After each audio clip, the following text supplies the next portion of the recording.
Hi, this is Glenn. Welcome to the first episode of the Glen Den. In this video I'm going to talk you through a little bit about me and my history with computing, particularly with gaming.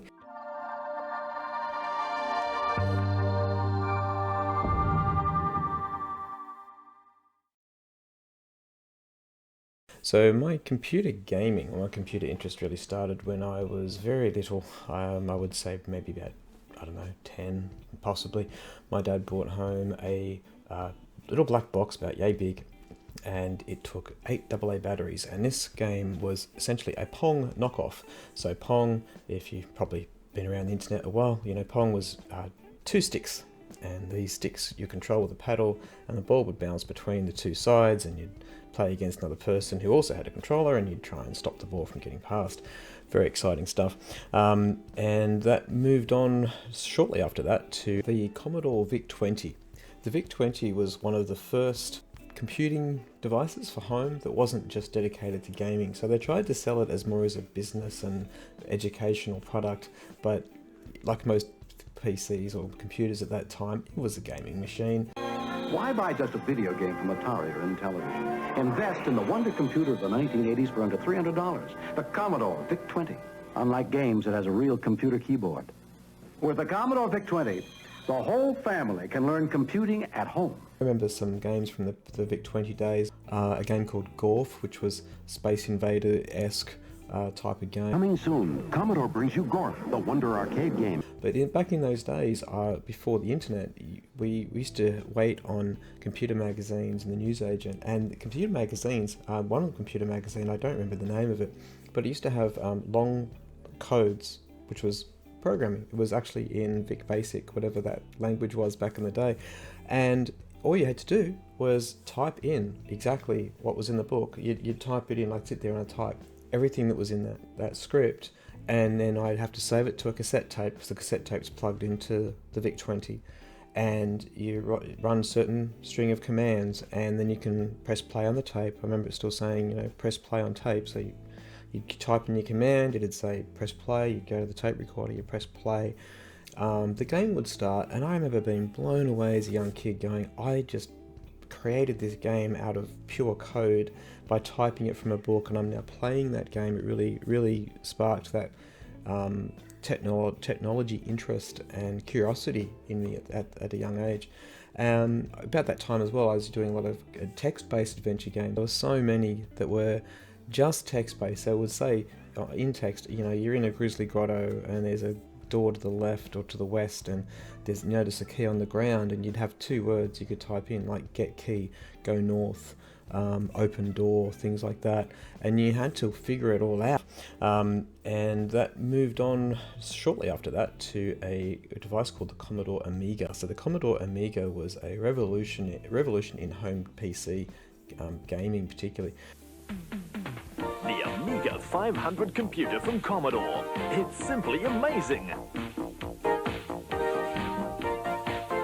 And I still remember my parents bringing it home and opening it up and saying, now Glenn, this is a work device, Mum's going to use it for her work, which was being a teacher. And it very quickly became something that I dominated because it was confusing, and Mum and Dad didn't quite understand it, and they were going back to the manual all the time trying to get it to work. The extraordinary Amiga 500 computer from Commodore. It's a whole lot of fun. So the Amiga 500 was revolutionary, as I said, because it was one of the first really accessible computers for home. At this time, the other computers around were very clunky, business-focused, pretty hard to navigate computers. And the Amiga 500 offered this all-in-one multimedia solution that just wasn't available anywhere else. Now, by comparison, the Amiga 500, I'm just reading the specs because I don't remember this from so long ago, but the specs of this, it was running a Motorola 68000 chip, and it was running at 7.16 megahertz. So by today's standards, where you're running 5 gigahertz plus, it's like pathetic. And it was running at screen resolutions of 640 by 512 pixels. It used to have 4-channel stereo sound as well with 8-bit audio. And for storage, we used to have a 3.5-inch floppy drive, and that held 880K of capacity. Later on, we were able to get high-density disks, and that handled 1.44 meg of storage, and that was crazy. So anyway, the Amiga 500, I had that for a long time. I then upgraded as I got older. I upgraded to the Amiga 2000. I later bought an Amiga 3000. Then, much later on, I bought the Amiga 1200, and the Amiga 1200 brought in a whole new bunch of features like additional speed, additional colours and stuff. I don't remember all the details, but it was quite a breakthrough.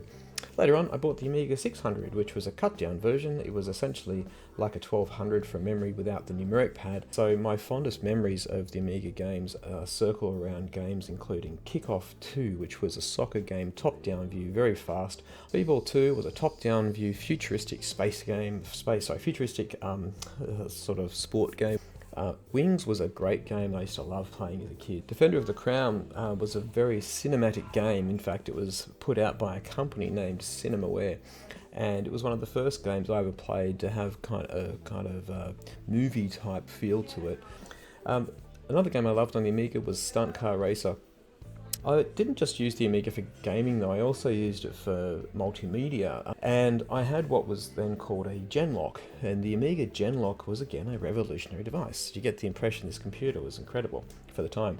With a Genlock you could get your video player, your VHS, and you'd put a red, the AV cables out of that into this Genlock, which then plugged into, I think it was the serial port of the Amiga. And the highlight of my video editing career back then was putting animation, or GIF we'd call it today, of Bart Simpson doing a little dance, and I played it over the top of a picnic table of a family event. I also was fairly quick to spend my money back then, so I remember one time getting a paycheck, having some money to burn. I went to my local Amiga computer store.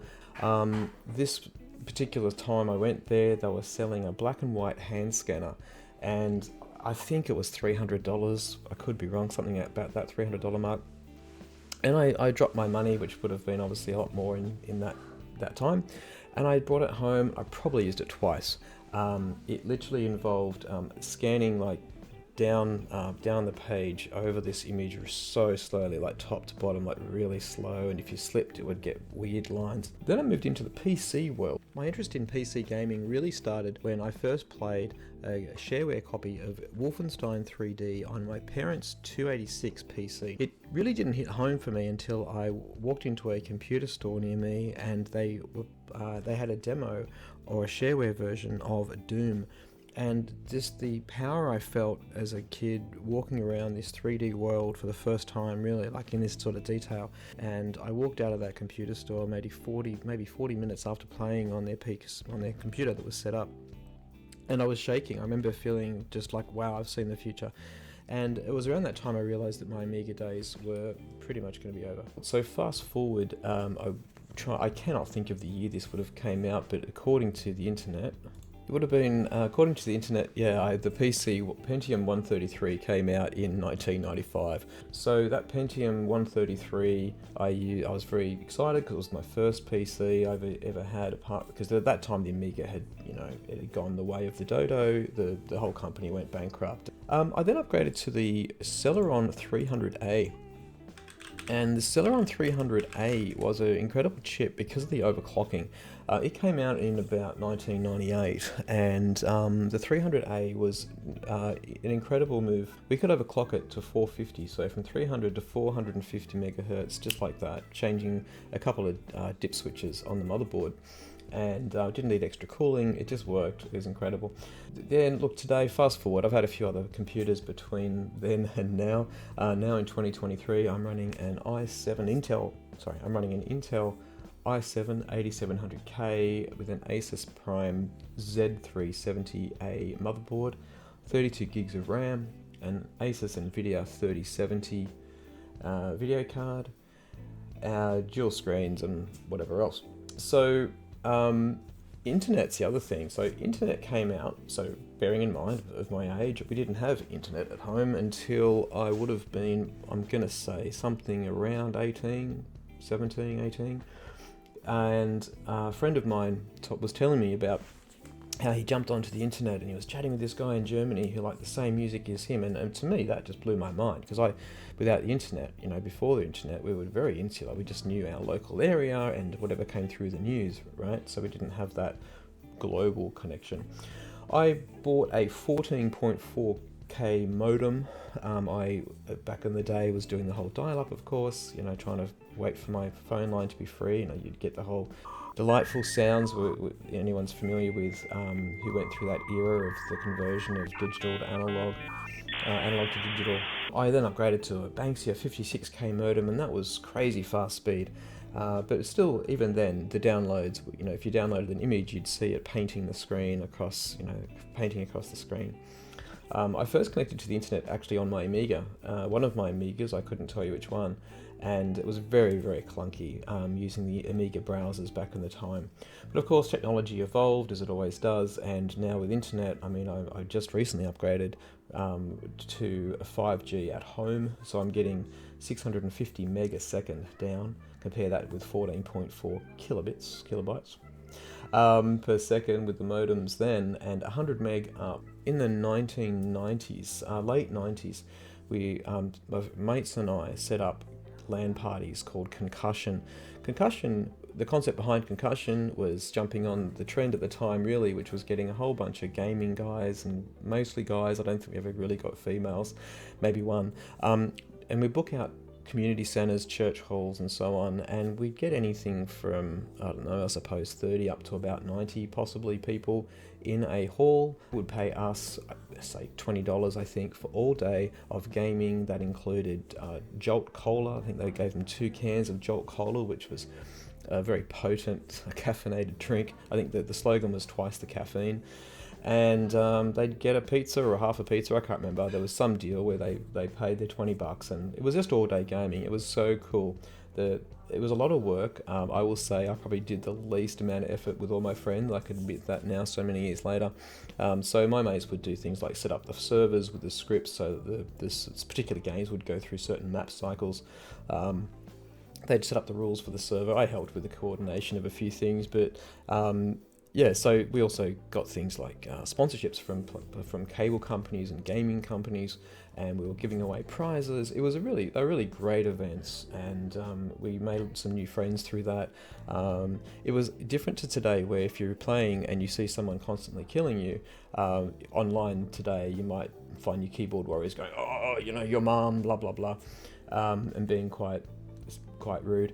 But in those days, like when you're playing in the same room, you could see the person, so it wasn't anonymous, right? If you had a beef with someone, you go and talked. In making this video, I came across this clip on my hard drive that I'd created maybe about 10 years ago. It was intentionally stupid. I made it just for my friends to try and show how awesome I was in Call of Duty Black Ops 2. So again, intentionally dumb. It was meant for a bit of a giggle from my friends, and it's part of my journey in gaming, so here it is as part of this video.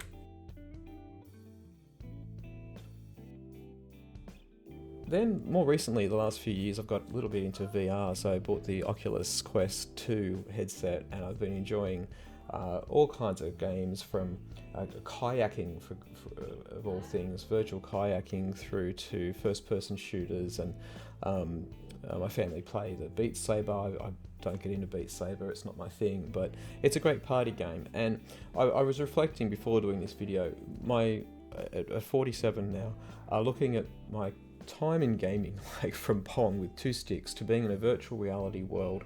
It's crazy. It's a crazy time for technology. I still enjoy the downtime of gaming.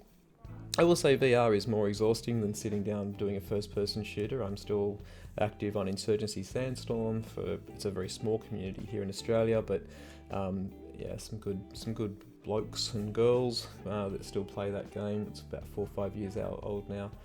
But yeah, it's been a huge journey. It's actually been seen the number of changes in gaming from back in the day when you really were a nerd. If you played computer games, you were some weird, misunderstood kind of person. Now it's just so mainstream, it's not funny. So anyway, that's me. It's an introduction to me. I hope you found some of that at least interesting. And on this channel, the Glen Den, I'm going to be talking about gaming. I'm doing some reaction stuff. I'll be doing basically stuff I think is fun. Hopefully I can make you smile. I can make you just forget about the tough stuff of life for a little while. And yeah, I look forward to making more content and finding my way through this weird YouTube world. So thank you for watching to the end, and I'll see you on the next one.